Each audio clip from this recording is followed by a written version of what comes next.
अगर आप भी चाहते हैं राजीव रॉक्स के ऑडियो और वीडियो सबसे पहले आप तक पहुंचे, तो लाल बटन को दबाकर चैनल को सब्सक्राइब जरूर करें और साथ में बेल आइकन को दबाना ना भूलें।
नगरी हो भोला के जल चढ़ावे हो, भोला के जल चढ़ावे हो, भोला के जल चढ़ावे हो।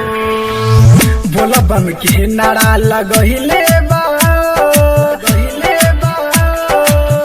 गोदी में ललनवा देख खेलले बा, खेलले बा।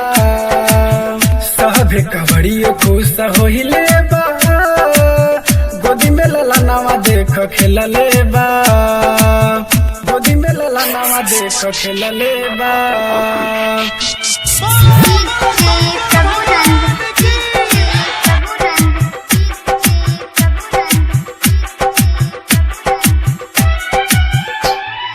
जब से आइल बानी सावन, सोचत भैया भौजी हो, एगो ललनवा और चाही हो, एगो ललनवा और चाही हो। जब से आइल बानी सावन, सोचत भैया भौजी हो, एगो ललनवा और चाही हो, एगो ललनवा और चाही हो, एगो ललनवा और चाही हो। संगम राज सबके कहले बा, गोदी में ललनवा देख खेलले बा, खेलले सर्वेश संगम गीत गहिले बा, गोदी में ललनवा देख खेलले बा।